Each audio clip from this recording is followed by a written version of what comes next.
ቤተሰብ ይባረካል ፍቅር ሲዳብር ሰማይም ደስ ይለዋል ፍቅር ሲዳብር ወንዝ ሁሉ ይዘምር። እንደምን አላችሁ ተመልካቾቻችን? ይህ በየሳምንቱ በሆፕ ወጣቶች ተዘጋጅቶ የሚቀርብላችሁ ጉልቻ የተሰኘው ፕሮግራማችን ነው። ዛሬ በክፍል 7 ፕሮግራማችን የተለያዩ ጥያቄዎችን ደግሞ ይዘን የምንመጣ ይሆናል። ዛሬም ሲስተር ሄለን ከኛ ጋር ናት። አብረሽን ስለምትቆይ የሚመጡ ጥያቄዎችንም ስለምትመልሽልን እግዚአብሔር አብስቶ ይባርክሽ ለማለት እወዳለሁ። የመጀመሪያው ጥያቄ ለማንሳት የምፈልገው ከመጡ ጥያቄዎች ውስጥ ለማንሳት የምፈልገው ጥያቄ በተቃራኒ ጾታ ግንኙነት ጊዜ ወይም ደግሞ ሪሌሽንሺፕ ውስጥ ባሉ ሰዎች ውስጥ መካከል በጣም በብዙ ሰዎች ውስጥ ጥያቄው ነው የሚነሳ ጉዳይ አለ። ይሄም ቤስት ፍሬንድ የሚባለው እሷ የወንድ ቤስት ፍሬንድ ሲኖራት ወይም ደግሞ እሱ የሴት ቤስት ፍሬንድ ሲኖረው የሚፈጥረው የሆነ ሻካራ የሆነ ግንኙነት በሁለቱ ግንኙነት ውስጥ ባሉ ሰዎች ውስጥ የሚፈጥረው ችግር አለና ይሄን ነገር እንዴት ትመለከቻለሽ ሲስተር ሄለን? እሺ እኔም አመሰግናለሁ። ጥሩ ጥያቄ ነው። ያው አንድ ሰው ወደ ጓደኝነት ሲመጣ ብቻውን የተፈጠረ ብቻውን ያለ ሰው አይደለም የሚመጣው። ቤተሰቦች አሉት፣ ብዙ ጥሩ ጓደኞች አሉት፣ የቤተክርስቲያን ከቤተክርስቲያንም ደግሞ እንዲሁ የፌሎሺፕ ጓደኞች የጸሎት ግሩፕ ሊሆን ይችላል፣ የኳየር ሊሆን ይችላል። ብቻ የተለያየ ግሩፖች ያለው ሰው ነው የሚመጣው ሲመጣ ወደ ህይወትና እነኛን ነገሮች ማየት ያስፈልጋል። ያው ብቻህን ማንንም አልፈልግም የሚባል ነገር የለውም። ግን እነኚህ ነገሮች እንዳሉ ሆነው ይሄ ቤስት ፍሬንድ የሚባለው ማን ነው የሚለው ነገር ለሁሉም ጥያቄ ይፈጥራል። ያ ቤስትነት የት ድረስ ነው? እንደው ማለት በጣም የቅርብ ወዳጅም እንደማለት ነው አይደል የሚሆነው። ያ ወዳጅነት ያ ጓደኝነት ምን ድረስ ነው የሚለው ነገር ጥያቄ ውስጥ ይወድቃል። ነገር ግን ለምን ኖራ አይባልም። እኔ በቀጥታ እንትን ምንም ችግር አለው ብዬ አላስብም። ግን ችግር የሚሆነው እነኛ ጓደኛ ማቾች ወይንም ደግሞ የፍቅር ግንኙነት ያላቸው ሰዎች ያ ሰው የነሱ የዛም ለሚመጣው ለምሳሌ እሷ ቤስት ፍሬንድ ቢኖር አለኝ ብላ የምትለው የሚመጣው ሰው ለፍቅር ጓደኛዋ እንቅፋት ነው ወይ ወይንም ነው ጥሩ ወዳጅ ነው ወይ ለሱስ የሚሉት ነገሮች መመለስ አለባቸው። ያንን ጓደኝነት አደጋ ውስጥ እስካልጣለ ድረስ ችግር የለውም። ያ ጓደኝነት ያ ወዳጅነት ለዚህ ጮኝነት ወይንም ደግሞ ለዚህ ግንኙነት አደጋ ከሆነ ግን መቅረት አለበት። ምክንያቱም ያው እናትና አባትንም ይተዋል ነው የሚለው መጽሐፍ ቅዱስ እንኳን አይደለም ጓደኛ። ስለዚህ ያ ጓደኝነት እንዳልኩት ለምን አስፈልገ? ቤስቱ እኮ የሆነው በጣም ወዳጅ የሆነው ጓደኛ ትዳር መሆን አልቻለም አይደል? እንደው በቃ የሆነ ገደብ አለው ማለት ነው። ትዳር መሆን አይችልም፣ ግን ጓደኛ መሆን ነው የሚችለው። ያ ጓደኝነት ደግሞ ይሄንን የሚመሰረተውን የጮኝነት ጊዜ ምን የትዳር ጊዜ ካላበላሸ ድረስ መቆየት ይችላል። ግን ጥያቄ ከፈጠረ ደስታ የማይሰጥ ከሆነ ጥርጣሬ ውስጥ የሚከት ከሆነ ግን መቋረጥ አለበት። ምንም ጥያቄ የለው። ይከብዳል፣ አዎ ይከብዳል፣ ግን መቆም አለበት። ምክንያቱም ወላጆቻችንም እንኳን እኮ ለምን መሰረታቸው እንትኖች ትዳር በተለይ ከተመሰረተ በኋላ የነሱን አስተያየት የሚሆን ሀሳብ ይሁን በገደቡ ነው የምንመለከተው አይደል? ሙሉ በሙሉ የቤታችን ውሳኔዎች መሪዎች ምናምን አይደሉም። ስለዚህ በጣም ወዳጅ ደግሞ የሆናቸው ሰዎች የምናደርግላቸው መስዋዕቶች አሉ። ያም ሰው የሚያደርገው እኛም የምናደርጋቸው ነገሮች ይኖራሉና እነኚህ ጉዳዮች በደንብ መነገር አለበት፣ መወራት አለበት። ቀደም ትናንትና ማለት ሳምንት ባነሳ ነው ላይ እንዲህ ነገሮችን አንስተናል አይደል?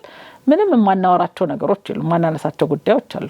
ገሌ ማን ነው ምንድነው የድረስ ነው ጓደኝነታችሁ ተብሎ ሙሉ በሙሉ መታወቅ መቻል አለበት። አንዳንዴ እኮ አብረው ጓደኝነታቸውን ትዳር መሆን እንደማይችል ሲያቆም ይሆናል እኮ የተለያዩት።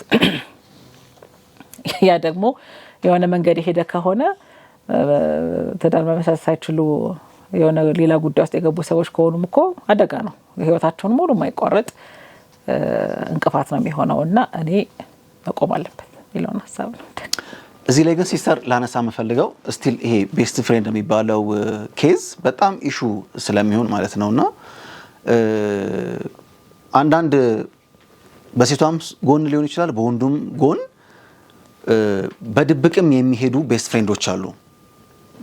ተቃራኒው ያኛው ወገን ሳያቅ በድብቅ ቤስት ፍሬንድ ይዞ የመቀጠል ግንኙነት አለና ያ ግንኙነት እስከምን ድረስ ነው ለትዳር አጋሬ የማልነግራቸው ነገሮች ሁሉ እስከ መናገር ድረስ የሚያደርስ ቤስት ፍሬንድነት ማለት ነውና እንደዚህ አይነት ግንኙነት በጣም ሲረብሽ እንመለከታለን እንደዚህ አይነት ግንኙነቶችንና እዚህ ላይ ጠበቅ አድርገሽ እንደው መናገር የምትፈልጊውን ነገር እንድትናገር ይድሉ ልስጥሽ። ጥሩ ነው። ቀደም እንዳልኩት ያው መጀመሪያ የነበረ ጓደኝነት መጀመሪያ የነበረ ዝምድና ወደ ትዳርም ወደ ጓደኝነትም ተያይዞ ይመጣል። ግን ቁርጥ ባለ አማርኛ መነገር መቻል አለበት ብዬ አስባለሁ። ግን ችግሩ ግን የሚመጣው ባል ወይንም ባል ሊሆን የመጣው ሰው ወይንም ደግሞ ሚስት ልትሆን የመጣችዋ ሴት ቅርበታቸው ነው እንግዲህ በጣም ይወስነው። አንዳንድ ሰው ባል ብቻ ነው። አንዳንድ ሰው ደግሞ ባልም ጓደኛም ነው። አንዳንድ ሰው ደግሞ ባልም ጓደኛም አባትም ነው። እነኚህ ነገሮች የመጣው ሰው ያሟላል ወይ ልኩ የት ድረስ ነው የሚለውን ነገር ራሱ መፈተሽ መቻል አለበት። የምትመጣዋ ሴት ሚስት ብቻ ልትሆን ትችላለች፣ ጓደኛ ሞላችል ትችላለች። የምትመጣዋ ሴት ሚስትም ጓደኛም እናትም እህትም ልትሆን ትችላለች። እነኚህ ነገሮች የማሟላት ኃላፊነት እንዳለ እነኛ ጓደኛ ማቾች ማወቅ መቻል አለባቸው። አንዳንድ ጊዜ የባልነት ሪስፖንሲቢሊቲ ነው ብሎ የሚያስበው የእሱ አስተሳሰብ መጀመሪያ በቃ እሱን ብቻ ነው ማስፈጸም እዛ ትዳር ውስጥ የሚያስበው ፕሮቫይድ ማድረግ የሚስት በቃ የሆነ ባል መሆን የባልነትን ድርሻ መወጣት ምናምን ሊሆን ይችላል። ከዛ በኋላ እሷ ሚስጥር የሚኖራት ምትጨነቅ ወታካፍለውን ሀሳብ ምናምን ብዙም አቴንሽን ላይ ሰጣት ይችላል። ስለዚህ ሌላ ሰው ትፈልጋለች። የነኛ የሁለቱም ጓደኛ ማቾች ሆነት ይሄ ላይ የፍቅር ግንኙነት ያላቸው ወይንም ሊጋቡ ያሰቡ ሰዎች እርስ በርሳቸው የሚመሰርቷቸው ትረስቶች ይሄ አንዱ ላይ ያለው እምነት የሚያወርባቸው ጊዜያቶች መደማመጣቸው የተግባቦታቸው ክህሎታቸው አንዱ የሚያነሳውን ሀሳብ ያለ ምንም ማጣጣል ያለ ምንም ማንቋሸሽ ወይንም ደግሞ ጀጅመንት ብለው ብዙ ሰው አሁን ጀጅ እንደረጋለን ይወጣት ብዙ ሰው አሁን በቀሌ ጀጅ ያደርገኛል ይፈርጀኛል እንዲነ ብሎ ይፈርጃል ማለት ነው።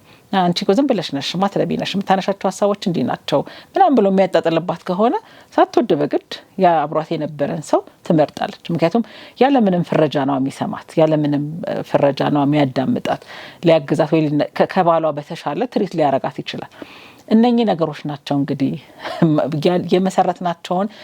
የመሰረትናቸው ያሉትን ጓደኝነቶች ወይ ተዳሮች በደንብ ማየት ይጠይቃል። እኔ ለሱ ምን ድረስ ነኝ? እውነት አምኖኝ ሙሉ በሙሉ ልቡን ጥሎኔ ላይ ሐሳቡን ሁሉ ያካፈለኛል ወይንስ በቃ እንዳልኩት የተዳር ግንኙነት ብቻ የባልና ሚስት ተብሎ በዘለማድ የመጣውን ብቻ ነው የሚያስፈጽመው። ስለዚህ እኔ ጓደኛ ስፈልግ ጓደኞቼ ጋር ወይ ሴት ጓደኛ ትሆናለች ወይ ወንድ ጓደኛ ይሆናል ሚስጥር ማካፈለው ከባሌ በተሻለ ሌላ ሰው አለኝ ወይ የሚሉት ነገሮች ናቸው በጣም ጥያቄ ውስጥ መግባት ያለባቸው። ስለዚህ ቤስት ፍሬንድ ሊረብሽ ይችላል። ለዛን ሰው በቃ ገሊን ካልተውሹ ወይንም ካልተውካት ፈጽሞ ይሄን ነገር ማስቀጠል አንችልም ሊባባሉ ይችላል። ትዳራቸውንም ወይንም ደግሞ ግንኙነታቸውንም ዋጋ ሊያስከፍላቸው ይችላል። ስለዚህ የእነኛም መጪው ይሄ አዲስ የመጣው ጓደኛ ወይንም ለትዳር ሊመሰረት የመጣው ጓደኛ ማለት ነው እሱ ላይ መሰረት እንደሚያደርግ ማወቅ ያስፈልጋል። ከኔ ተሻለ ከሌላ ቦታ ለምን ታገኛለሽ ብሎ መጠየቅ አለበት። እኔ እንዴት ጓደኛው አልሆን አልቻልኩኝም?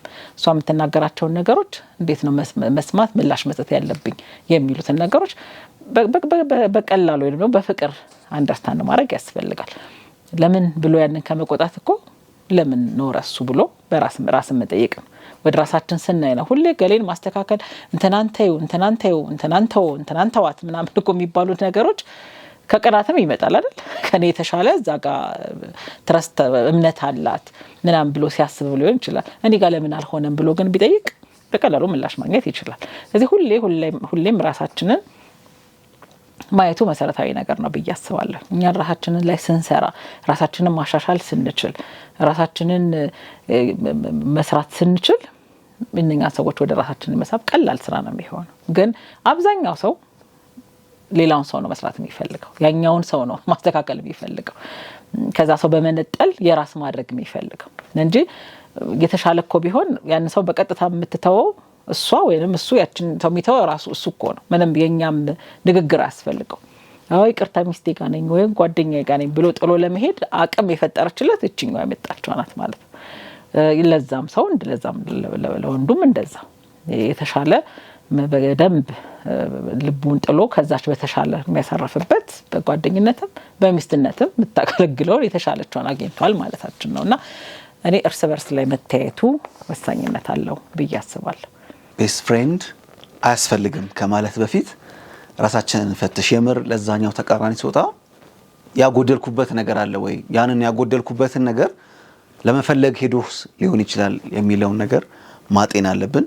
ያንን ምናሟላ ከሆነ ግን አይደለም ቤስት ፍሬንድ እናትና አባቱንም ሰው ጥሎ ነው የሚሄደውና ቤስት ፍሬንድ በዚህ ኢሹ የምትከራከሩ ባለትዳሮች ወይም ደግሞ እጨኙነት ጊዜ ላይ ያላችሁ ሰዎች ካላችሁ ይሄ በቂ መልስ ወይም ደግሞ ትክክለኛ መልስ እንደሆነ ተስፋ አደርጋለሁ። ቤስት ፍሬንዶችም ሸርተት ይያሉ ይዱ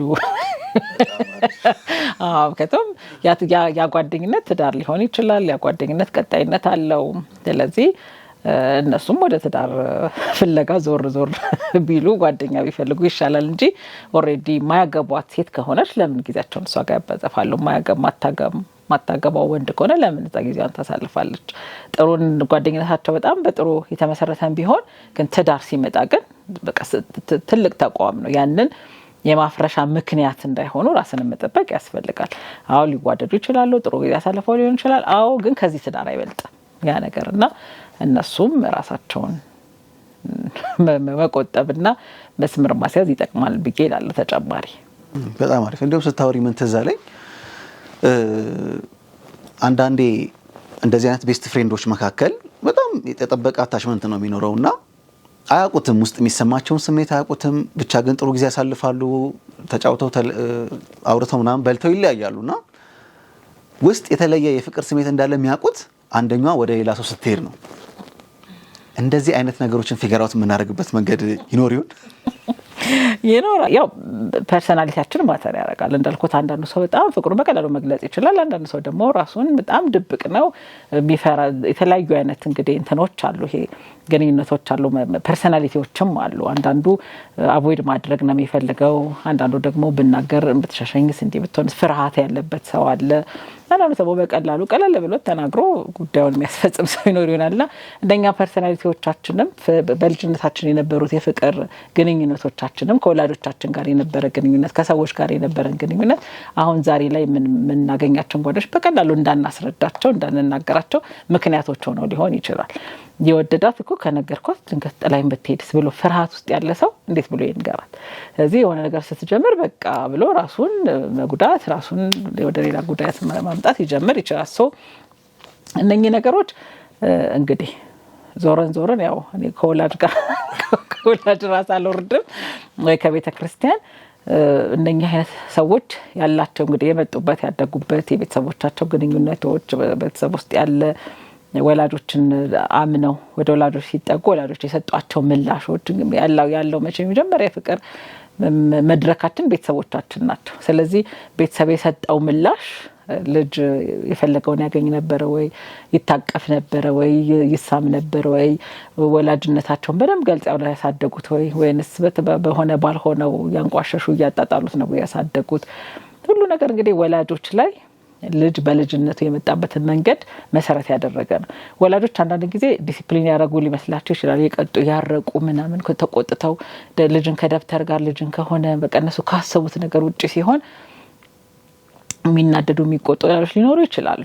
ደግሞ አንዳንዱ ሰው በፍቅር ልጅን አቅፎ እንደውም አንድ ጊዜ የሆነ ስልጠና ላይ ስንወስድ ከንትን ካልኳቸው ነገሮች ልጅ ከቤተሰብ ወጥቶ በጣም ሲሪየስ ከሆኑ ቤተሰቦች ወጥቶ የሆነ ሰው ድንገት ወድሻለሁ ምናምን ብሎ ቢያቅፋት ቢነካካት የሆነ ስኪን ሃንገር የሚባል አለ ሲል ነበር አስተማሪውና ሲገልጽ የነበረውና ሚነካ የሚያቅፍ ሰው ነው የሚናፍቁት እነኛ ልጆች። ወላጆች እኮ ያሉ ትረስት የሚያደርጓቸው ይጠብቁኛል ይወዱኛል ብለው ያላቸው ሰዎች ያልሰጧቸው ነገር ከውጪ ሲያገኙ በፍጹም ወደ ቤታቸው መመለስ አይችሉም። እነኛ ሰዎች ያን ሰው በቃ ሁሉ ነገራቸው እንደሆነ አስበው አደጋ ውስጥ የሚወድቁ ልጆችም በዛ ምክንያቶች ናቸውና ወላጆች ልጆቻችን ላይ አንዳንዱ ያው የእውቀት ችግር ሊሆን ይችላል እነሱ ራሳቸው ወላጆቻችን የመጡበት መንገድ ሊሆን ይችላል ልክ ናቸው ብለው ያሰባቸው ሐሳቦች ይሆናል ስለዚህ እንትናችን አስተዳደጋችን እንደየማንነቱ በየቤቱ እንዳለው ማንነት ልዩነት ይኖረዋል ያንን ማስታረቅ የሚቻለው እንግዲህ ልጆች ከፍ ሲሉ ሲያድጉ ወይ አማካሪዎችን ፈልገው ሄደው ሲያማክሩ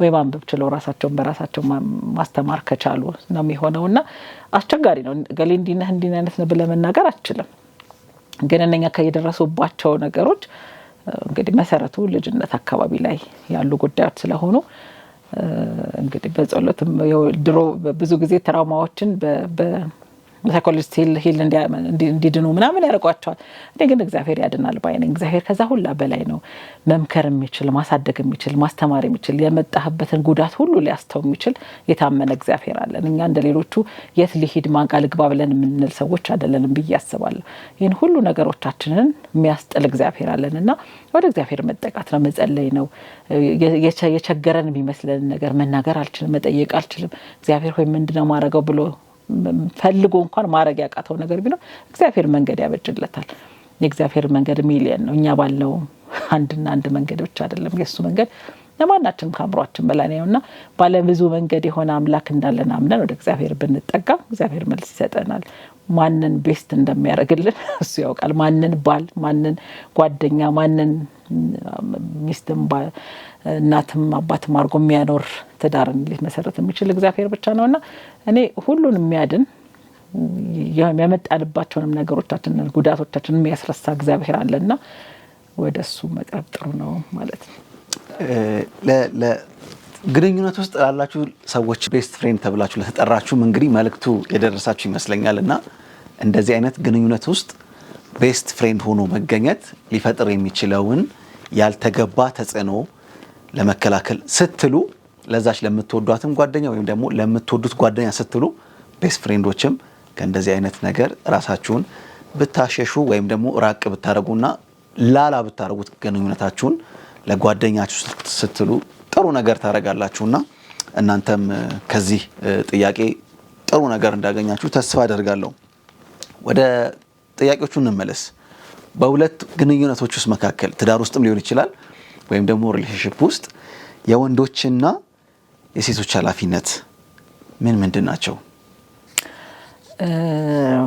ይሄ ጥሩ ሀሳብና ሰፊ ሀሳብ ነው እውነት ለመናገር ኃላፊነቶቻችን እንደየማህበረሰባችን ማንነት ይወሰናል በተለይ ይሄ ሴክስ እና ጀንደር ብለን ጾታና ስነ ጾታ ተብሎ የሚለው ነገር ትንሽ በነካው ጥሩ ነው በያስባለው እዚህ ጋር ሴክስ ብለን የምንለው ይሄ ወንድና ሴት ሆነው የተፈጠርንበት ለነጮቹ ወይንም ፈረንጆቹ ገና አላቀውም ብሎ ዲፋይን እንደሚያደርጉት ሳይሆን በትክክል እግዚአብሔር ሴትና ወንድ አድርጎ ፈጠራቸው ነው የሚለው ይሄንን ማስተዋል ለመቼውም ጥቅማችን ነው በያስባለው ያንን ባዮሎጂካሊ በቃ ሴት ተደርጋ የተፈጠረችበት ጦት ማጎጥቆጥ ጦት ማርገዝ መውለድ የቻለችን ሴት አድርጎ የፈጠራት እግዚአብሔር ሴትን በዛ ልክ ነው ወንድን ደግሞ በወንድነቱ የተለየ ብልት ያለው የራሱ ጎርናና ድምጽ ደረቱ ወዘተፋ ያለ ወንድ ተደርጎ የተፈጠረበት ልክ ያለው መጽሐፍ ቅዱስ በትክክል እንደሚያስቀምጠው ወንድና ሴት አድርጎ ፈጠራቸው ብሎ ባለው ልክ ነው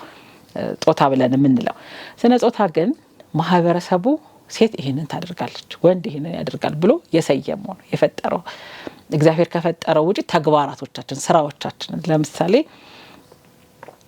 በእያንዳንዱ ለምሳሌ በመናቀው ነገሮች እስከዛሬ በመጣው እንዲቀየር እንዲለወጥ ከሚፈልጉ ተግባሮች መካከል ለምሳሌ ወንድ ልጅ እንጀራ ቢጋግር ወጥ ቢሰራ ቤት ውስጥ የሆነ ዕቃ ቢያጠብ በጣም ብዙ ሰዎች የተለያየ እንደ መሳቂያ እንደ መቀለጃ ሆነው ሲነሳ እንሰማለን አይደል አንዳንዶቹ በተለይ ኮንዶሚኒየም አካባቢ የሚኖሩ ወንዶች በጣም ስራ የሚወዱ ከቤተሰቦቻቸው ለምንድነው የመጡ መጋረጃ ዘግቼ ነበር መጀመሪያ መሰራው ሴቱ ሰው ወንዶቹ ሲያው ምን ሰራለክ ኪችን ብለው ይዝቁብኝ ነበርም ሲሉ የተለያየ ነገሮችን ሰምተን እናቃለን አሁን ራሱ ባለንበት ማህበረሰብ ሴት ደግሞ ለምሳሌ ድንጋይ በተሸከም ድንጋይ በተፈልጥ እንጨት በተረግ ተፈጥሯችን ራሱ ይሄ መስኩሊኒቲ ብለን ወይንም ጡንቻ ኖሮት ያለውን የወንድ ስራ ሴቶች ቢሰሩት ስላልቻሉት ሳይሆን ተፈጥሯችንም ራሱ ልዩነቶችን ፈጥረው ያሉባቸው ነገሮች ሴቶች ሲጋፈጧቸው ስናይ ምንድነው እንዲህ አይነት ነገር አንቺ ያው አደባባይ ሳይሆን ማጀት ነው ምናምን ተብሎ የምንከፋፍላቸው ነገሮች ይሄ የሴት ስራ የወንድ ስራ ብለን የለየናቸው በጀንደር ወይንም ደግሞ ስነ ጾታ ተብሎ በሚለው ይባላል። እንደ ትዳር እንደ እንትን ደግሞ ወደ ቤተክርስቲያናችን ወደ ቤታችን ደግሞ ስናመጣው ሁለቱንም ተግባራቶች ብንለምዳቸው ጥሩ ነው። በተለይ ትዳር ሲመሰረት ምንድነው ማግዘው ምን መስራት እችላለሁ ቤቴ ውስጥ እኔ ምን ኮንትሪቢዩት ማድረግ እችላለሁ የሚሉትን ነገሮች ማሰቡ መልካምነት አለ። በመጽሐፍ ቅዱስ ስንመለከት ወንድ ልክ አዳም በሳተ ጊዜ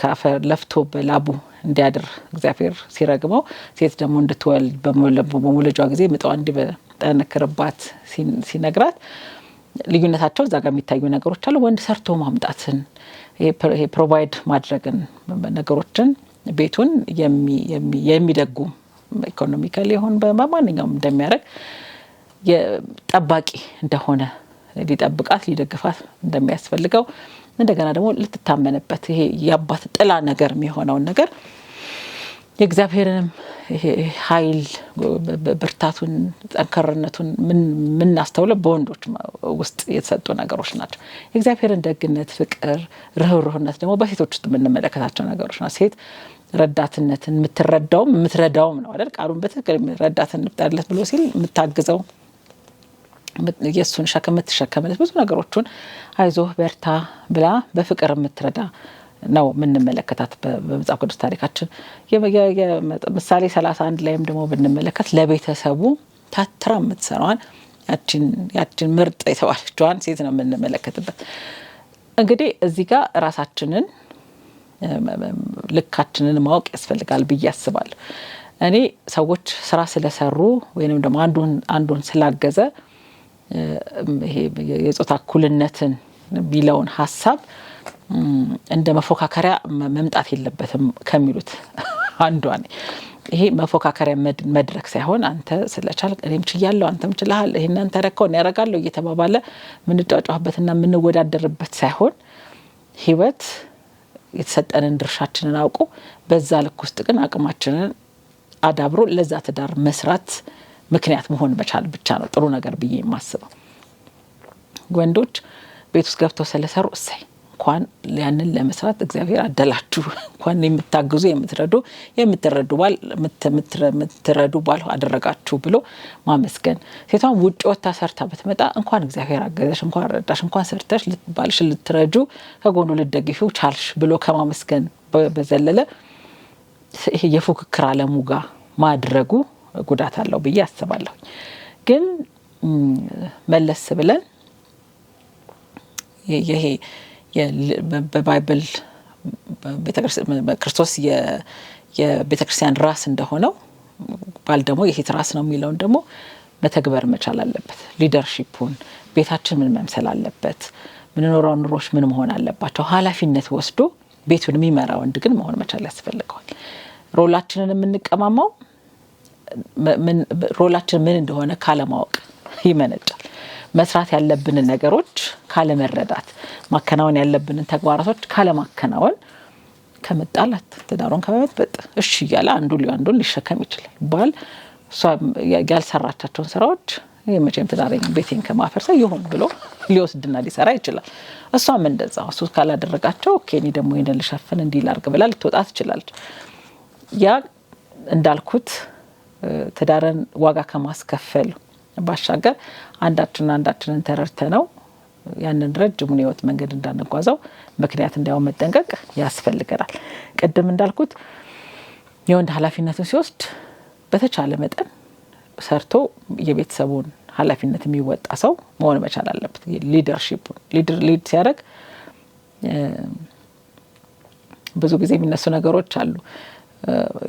ለመምራት ሀገርን የሚመራ ሰው ሀገሩን የሚያስተዳድርበት ኢኮኖሚክ ፓወር ወታደር ኃይል የምናምን ያስፈልገዋል አይደል? ልክ እንደዛው የቤት አባወራ ሆኖ ቢመጣው ሰው በብዙ ነገር መሪነቱን ማረጋገጥ መቻል አለበት። መንፈሳዊ ህይወቱን መምራቱን፣ ቤተሰቡን፣ ልጆቹን መምራቱን፣ ራሱን በዛ ልክ መሪ መሆኑን የሚያረጋግጥ በስራም በኢኮኖሚም ሰርቶ ለፍቶ የሚያመጣ ወንድ መሆኑን መታወቅ መቻል አለበት።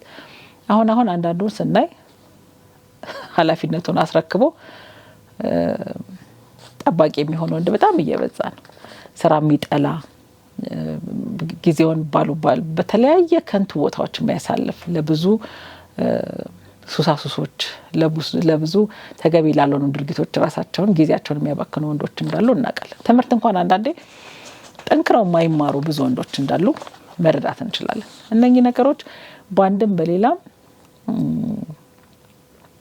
ቤተክርስቲያንንም ማህበረሰብንም ይጎዳል የሚል ሐሳብ አለኝ። እንደዚህ አይነት ወንዶች ግን እንዲፈጠሩ የሚያደርጉት ሴቶች ናቸው ብለሽ አታስቢም? ምክንያቱም አሁን ዘመኑ እንግዲህ በሚዲያም የምንሰማው ይሄ ኢንዲፔንደንት ውመን በተለይ ደግሞ ፌሚኒዝም ብሎ እየመጣ ያለው አስተሳሰብ ሴቷ የወንዱን ኃላፊነት ካልወሰድኩኝ ብላ እስከታስብ ድረስ የሚያደርጉ አንዳንድ ነገሮችን እንዲያደርጉ ይመክራሉ እነዚህ ፌሚኒዝም እምነት ተከታዮች እምነት ልበለው እንግዲህና እነዚህን አይነት ሴቶች ጋር የገጠሙ ወንዶች ሲያማሩሩ እኮ እንሰማለን። ወይ እኔ ምላትን አትሰማም እያለ ያማራ መጨረሻ ላይ ብሎ ሲደክመው የራሷ ጉዳይ ብሎም ይሆናል እኮ ወደማይሆን ነገር የሚገባውና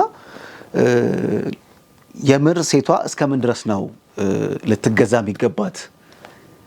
አለበለዚያ ዓለም የሚላትን እነዛ ሴቶች የሚሏትን ነገር እየሰማች ወንዱ ላይ ሌላ ተጽዕኖ የምታመጣበት ከሆነ ወንዱም ወዳልተገባ ነገር ሊሄድ የሚችል ይመስለኛል። ከዚህ ጉዳይ ጋር አያይዘሽ ምን ትያለሽ? በጣም ጥሩና ሰፊ ሐሳብ ነው። ይሄ በእንትን መጨረሻው አይደለም፣ ግን ቀለል ባሉ ነገሮች ለመመለስ ልሞክር። ይሄ ሴት ትገዛ የሚለው ነገር ጉልበት እንዳልሆነ ሁላችንም እንረዳለን ብዬ አስባለሁ። እንዳልኩት ስራም ትስራ እኮ ወጣም ተግባ ግድ የለም። ምክንያቱም ያለው እውነታ አንድ ሰው ባለው ገቢ ቤቱን ማስተዳደር ላይችል ይችላል። እውነታዎች ናቸው እነኛ አይደል? ባለፈው እንኳን አስተዋለን ወጣቶች ዲግሪ ይኖረናል፣ ማስተርስ አለን፣ ያለን ስራ ግን ቤት ተከራይቶ ትራንስፖርቴሽን ከበር አድርጎ ቤታችን ውስጥ ያሉትን ነገሮች ጨርሰን ላንኖር እንችላለን እና ትዳራችን እንዴት እናርግ ብለው ቻሌንጅ ሆኖባቸው የጠይቁ ሰዎች አሉ። እዛ ጋር እኮ ከነሱ እኩል የሆነች ሴት ብትመጣ ክፋት የለው። ግን ያቺ ከሱ እኩል ያለች ሴት ግን ትዳር ውስጥ ስትገባ የእሱን የባልነት ሚና ልቀማህ ብላ ካለች ወይ ደግሞ እሱ ደግሞ በጭቆና መልክ የሰራሽ የለፋሽበትን ሁሉ አምጪው እኔ ማስተዳደር ገንዘቡንም አንጭንቱንም አምጪ ከሆነ ነገርየው ፉክክርና ጸብ ነው የሚሆነው። አሁን እንስተዋዋላለን ወይ ነው ዋናው ነገር። ምንም ተደረገ ምንም ባል የባልነትን ክብር ያገኛሉ። ወንዶች ክብራቸውን ነው አይደል የሚፈልጉት? መከበርን የሚፈልጉበትን ክብር ትሰጠዋለች ወይ? ሰርታ ስለመጣች ኢንካም ስላላት ኢንዲፔንደንት ስለሆነች እሱን የምታንቋሽሸው ከሆነ ካንተ እኩል የኔ ቤት ሻልኩኝ ብላ የምትናናቅ ከሆነች ሲጀመር ይሄ ትዳር አድርጎ ማስቀጠል አይችልም። ለልጆቻቸውስ ምንድነው ትምህርት የሚሆነው አይደል? ግን እሷ ስለመጣች የተለየ ክብርና ዋጋ ሰጥቶ ራሱን በዛ ቤቱ ዝቅ ማድረግ ሳይሆን የተሰጠውን እግዚአብሔር የሰጠውን ኃላፊነት በትክክል ለመወጣት አቅም ያለው ሰው መሆን መቻል አለበት። ይሄ የጉልበት ፓወር አይደለም አይደል? የጉልበት ሳይሆን የፍቅር መሪነቱን ግን ማረጋገጥ መቻል አለበት። ልጆቹን የሚመራበትን መንገድ ልጆቻችን በዚህ መልኩ ሲል ማሳመን መቻል አለበት። መንፈሳዊ ህይወታችን እንደዚህ ይሁን ብሎ ሲል ያንን መንፈሳዊ ህይወቱን የሚመራበት ሮል ሞዴል የሚሆንበትን እኮ ማንነት ማሳየት መቻል አለበት። የሚጠበቅበትን ኃላፊነት አልወጣ ሲል ነው የሴቶቹ ይሄ የመጡበትን ኢንዲፔንደንሲ ወይንም ደግሞ ወላጆቼ እንዲህ ሲደረጉ ነበር እንደዚህ ሲደረጉ ነበር ድሮ ስትጨቆን ነበር እናቴ እኮ የተጨቆነችውን የኔ ባል እየጨቆነ ላይሆን ይችላል። እኔ ስለ እናቴ መጨቆና እኔ ባሌ ምን ያርግ? ምንም ሮል የለውም እዛ ውስጥ። እሱ መልካም ሰው እግዚአብሔርን የሚፈራ ሰው ሊሆን ይችላል እና እኔ ስለሷ እንዲተለተበደች ብዬ ከሱ ጋር ዛሬ መፎካከርና መጨቃጨቅ ለትዳር አይሆንም፣ ለልጆቼ ምሳሌ አይሆንም። ስለዚህ መታሰብ ያለበት የምንኖረው ኑሮ ምን ያህል ከእግዚአብሔር ጋር ተቀራርበን እግዚአብሔር የሚላቸውን ያስተማረንን መንገድ እንከተላለን። ሁለታችን ወደ እግዚአብሔር በቀረብነው ልክ ይሆናል። የኛም ፍቅር ብዙ ጊዜ በትሪያንግል የሚመሰሉ የትዳር እንትኖች አስተምሮች አሉ። እኛ ወደ እግዚአብሔር በበለጠ በቀረብን ቁጥር እርስ በርሳችን የተቀራረብን እንሄዳለን የሚሉ አስተሳሰቦች። ምክንያቱም ሰሚሲቭ የምንሆነው ራሳችንን እግዚአብሔር ባል የቤት ራስ ነው ብሎ ለበት የራስነቱን ላረጋግጠለት ስችል ብቻ ነው ተከባብሬ መኖር የምችለው። እሱም ደግሞ ውደዳት የሚለውን የእግዚአብሔርን ቃል እኔ መውደድ ሲችል ያንን መውደድ አለ ወይ ነው ጥያቄ። እወዳታለሁ ወይ ያን በተፈለገው ልክ እኔ እየወደድኳት ነው። ማትወደድ ሴት ታከብረኛለች ብሎ ማሰብ ከባድ ነው። የማይከበርም ወንድ እወዳለሁ ብሎ መነሳት ከባድ ነው የሚሆነው። ስለዚህ መስራታችን ባልከፋ ራሳችንን ለመቻል ለማሸነፍ ትዳራችንን ለማስቀጠል ያለንን ጥረት ባልከፋ ግን ፉክክር ምን አመጣው እዛ ውስጥ? ውድድር ምን አመጣው እዛ ውስጥ? ያ ነው መቃኘት አለበት ብዬ የማስበው። ከዛ ውጭ ግን ሁለታችንም ኃላፊነታችን ከተወጣን ምንም ሞያ የሌላት ሴት አሁን የሚያገባውን በጣም በደስታ ይኖራል ብሎ ማለት ከባድ ነው አይደል? ልጆቹን ማሳደግ ማትችል ምሳሌ መሆን ለልጆቿ ሞያ ማታስተምራቸው ቤቱን መመገብ እንኳን ካልቻለች የመጣም ባል ኢኮኖሚካሊ ሊደር ነው ብለን ምንም ፕሮቫይድ እኮ አረገ ብለን ሙሉ ቤቱን አድርጎ ማቀናጀት ካልቻለችና ወይ ሰራተኛ ወይ ራሷ ሰርታ ማምጣት ካልቻለች እንግዲህ የቱ ጋር ነው የሷ ኃላፊነትና ሮሏን ድርሻዋን የምትወጣ?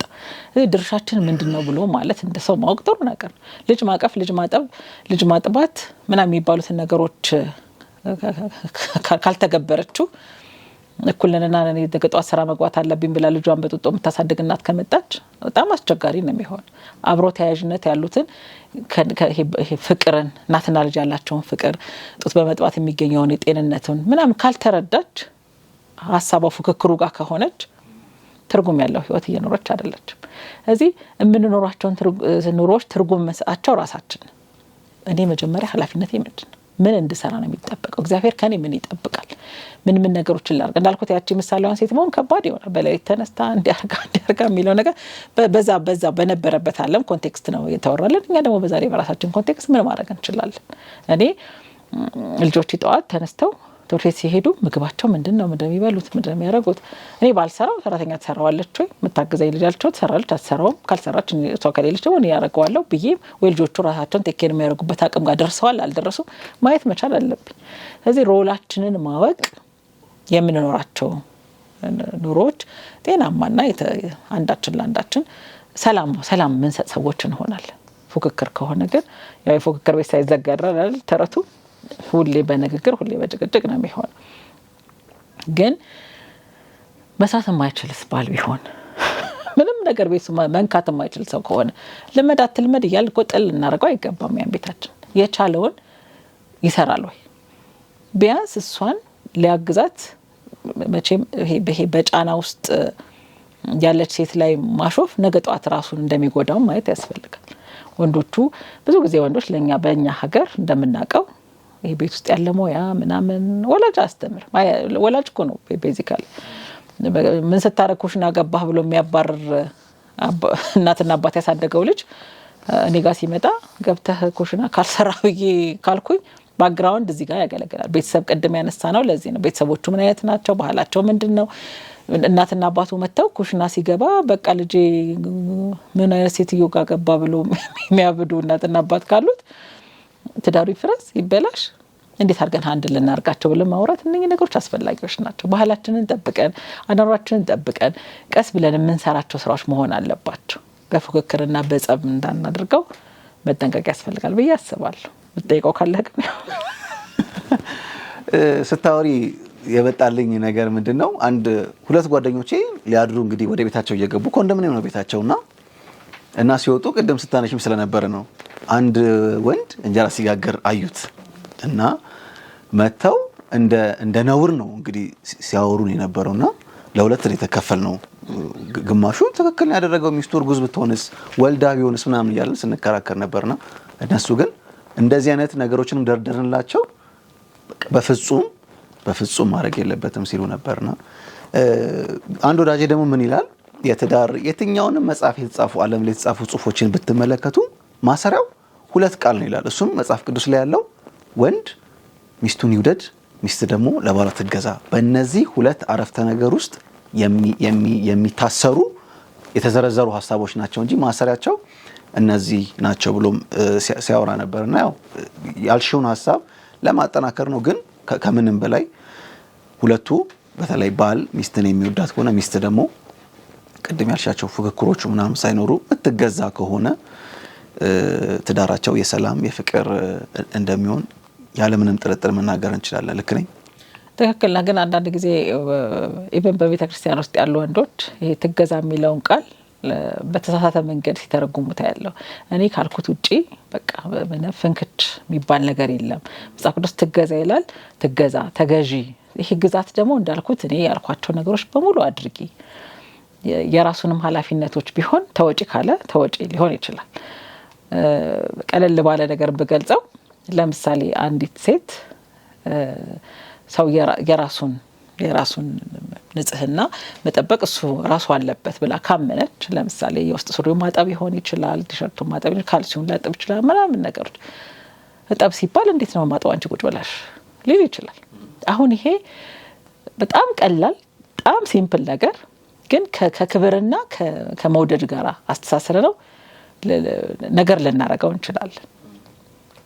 ተነስቶ ካልሲ ማጠብ የመጨረሻ ቀላል ስራ ነው የሚሆነው። እሷ ልታጥበው እኮ ትችላለች። ግን አንዳንድ ጊዜ ዋጋ የምንሰጣቸው ነገር ቫልዩስ ምን የመጣንባቸው እንዳልኩት እሷ የመጣችበት ባህል እሱ የመጣበት ባህል ማተር ያደርጋል። እሱ ሁሉ ነገር ተሟልቶለት እንደ ጎረቤት የሚኖርበት ቤት ውስጥ መጽሐፍ ቅዱስ ተገዢ ስላለሽ ተገዝተሽ ኑሪ የሚል አስተሳሰብ ካለው ምናልባት እዛ ቤት እሱ የሚያመጣው ገንዘብ ሊሆን ይችላል። ከዛ ውጭ ግን ቤት መጥቶ ሁሉን ነገር ምግብ ተሟልቶለት መኝታው ተሟልቶለት ተስተካክሎለት ገብቶ የሚወጣበት ቤት ሊሆን ይችላል። ቤት ውስጥ ምን እየተካሄደ ነው፣ ምን እየተፈጠረ ነው፣ ምን ነገር አለ ምናምን የሚለው ላያውቀው ይችላል። አሁን ይሄ እንደዚህ አይነት ባል አስተሳሰቡ ቀጥሎ ያለውን ጥቅስ አላነበብክም ብላለች አንዷ ጓደኛዬ። ትገዛ ከሚለው ውጪ ቀጥሎ ያሉትን ጥቅሱን መጨረሻ ስላላነበብከው ነው የሚል ነገሮች አላ ብላ ነበርና የሚወድ ሰው ይሄን ያደርጋል ወይ ነው ቀላሉ። የሚወድ ሰው ድካሟን አንደርስታንድ ያደርጋል፣ ፍላጎቷን አንደርስታንድ ያደርጋል፣ የምትላቸው ነገሮች ይሰማታል። ይሄ በቸልተኝነት ይሄ በፍረጃ የሚሰማት አይደለም። ወይንም ደግሞ ይሄ ቦሲ የሚባለው በኃይል በጉልበት ሳይሆን በእግዚአብሔር ፍቅር ዝቅ በማለት እየተማረ ያስተዋለ ሰው መሆን መቻል አለበት። ችግሩ ምን ቀዳቸውንና ምን ተረጉማቸው ነገሮች በሰውኛ ሲሆን እግዚአብሔር ግን ምን እያለ ነው? እግዚአብሔር ከኔ ምንድነው የሚፈልገው? ባልንጀራህን እንደራስህ ውደድ ሲል ራሱን በዛ ልክ እየወደደ ነው ወይ? ሚስቱን ራሱን በወደደበት ልክ ነው ያችን ሚስት እየወደዳት ያለው የሚሉት ነገሮች ካልመለስ ነው የሆነ ጫፍ እየወሰደን የምንከራከርና የምናወራ ሰዎች ከሆነ ትዳር መሆኑን ያቅተዋል። በጣም ጥሩ ሰዎችን እኮ ማየት ጥሩ ሰዎችን ምሳሌ ማድረግ እንችላለን። በዛው ልክ ደግሞ መጥፎ የሆኑትን ሰዎች ማየት እንችላለን።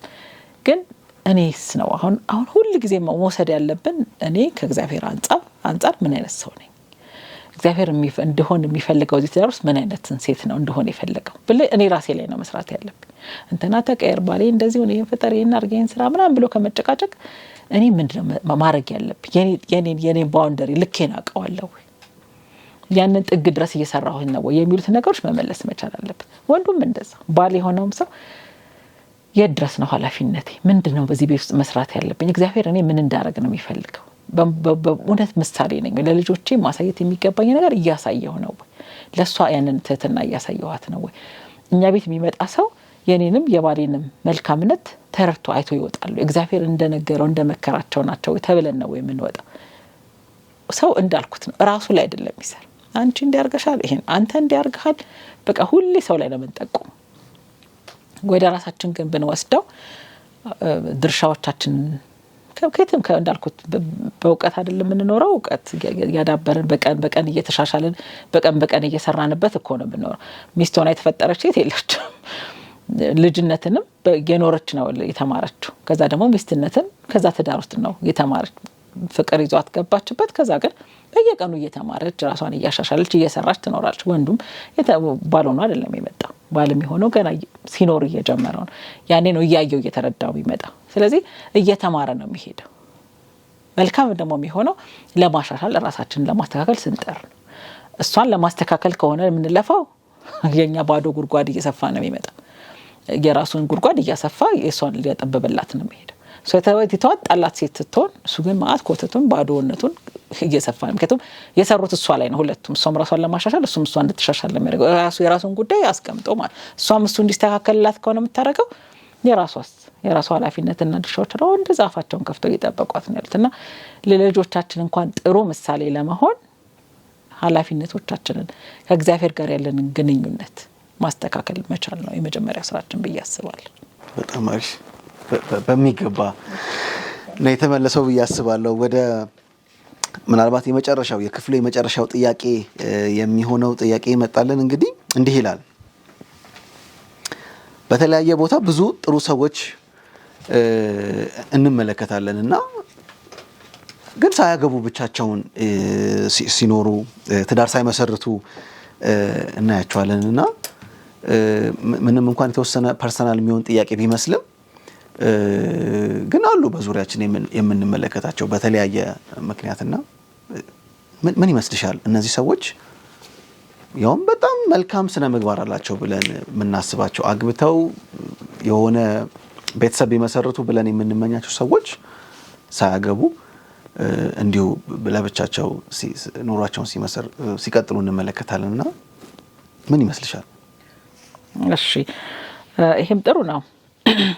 ቀደም እንኳን ያነሳናቸው ጥያቄዎች አንዳንድ ሰዎችን ብቻቸውን እንዲኖሩ የሚገፋፋቸው ሁላ ሀሳብ ሊሆን ይችላል። የሚመጡትን ጫናዎች መቀበል ካለመቻል ጋራ ተያይዞም ራሱ አንድ ምክንያት ሊሆን ይችላል። ግን የተለያዩ ምክንያቶች ይኖራሉ። እነኚህ ምክንያቶች መሰረታዊና ዋናው ብዙ ጊዜ ማነሳው ቤተሰብ ነው። ልጆች ሲያዩት ያደጉት ነገር ትዳርን እንዲናፍቁት እንዲወዱት አድርጓቸዋል ወይስ እንዲጠሉት እንዲፈሩት አድርጓቸዋል የሚለው በጣም መሰረታዊ ነገር ነው። ብዙ ጊዜ ልጅነት ላይ የተፈጠሩት ነገሮች በቃ እሱን ነው የምንኖረው። ልጅነታችን አለ የምንኖረው ያ ምን ልንደግመው እንፈልጋለን አንፈልግም የሚለው ነገር መመለስ አለበት። ልጆች ወላጆቻቸው ጋር ያዩዋቸውን ነገሮች በጣም የሚወዱት ከሆነ ከእናት ከአባቶቻቸው የሚናፍቋቸው ነገሮች ካሉ እንደዚህ አይነት ሚስት በኖረችኝ እንደዚህ አይነት ባል በኖረኝ ብለው ወላጆቻቸውን ትዳራቸው ውስጥ እየናፈቁ የሚመሰርቱ ሰዎች ይኖራሉ። አንዳንዶች ደግሞ በጭራሽ እንደዚህ አይነት ትዳር ከሚኖረኝ ትዳር ውስጥ ጅጀምር ለምን ገባለሁ ብለው የሚሸሹ ይችላሉ።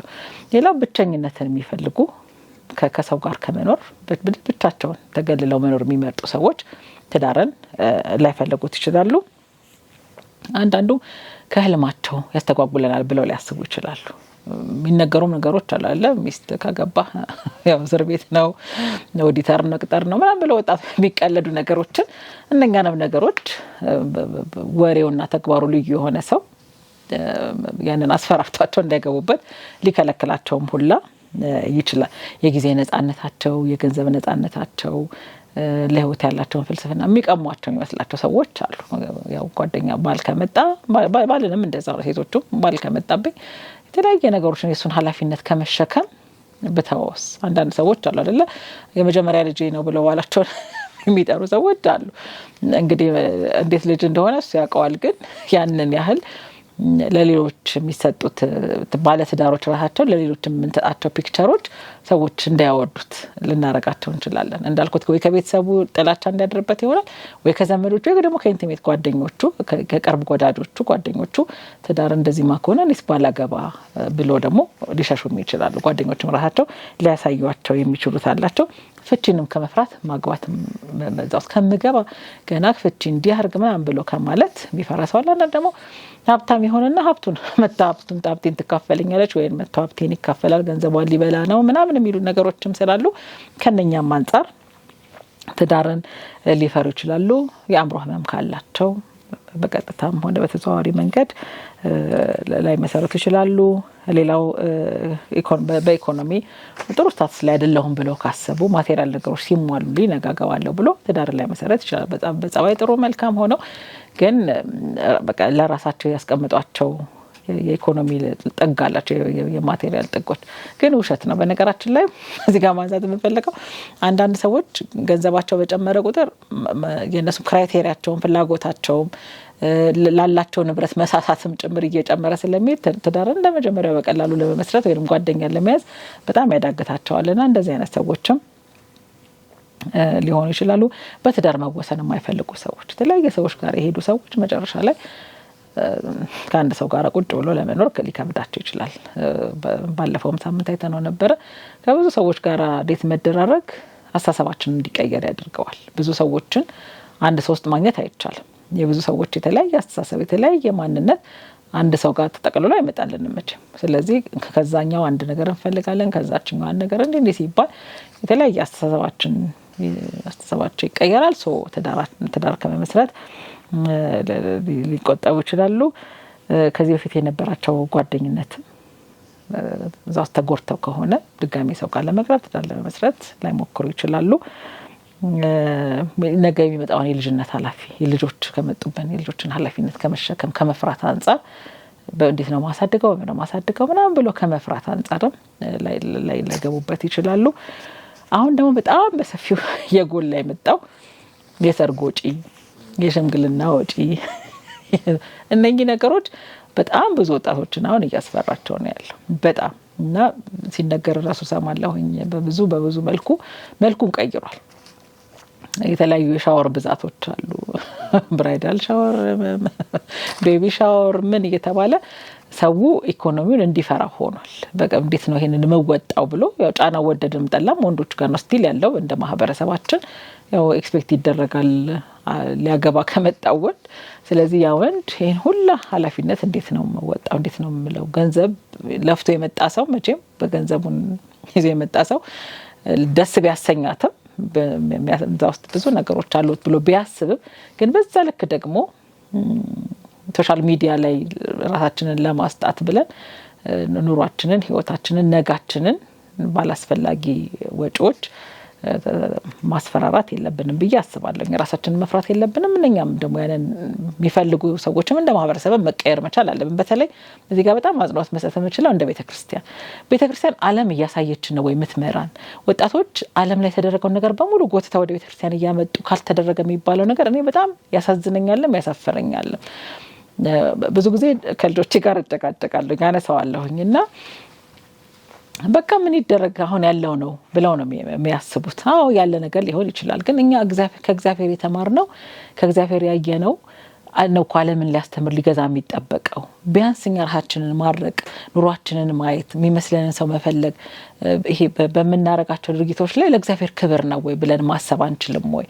ካለ መደረግ የሚችልበትን ጥግ ድረስ ከሆነ ጥሩ ግን ትዳርን ነገን የሚያምር ልጆችን ቤተሰብን ማስቀጠል እስኪያቅት ግን ያንን የሚያስፈራ ከሆነ ግን ገና እስኪሟላለት የዛሬ እንግዲህ 10 30 አመት 40 አመት እስኪሞላለት ገንዘብ አጠራቅሞ እስኪመጣ ድረስ ነው ወይ ያንን ሰው ማሸሽ ያለበት?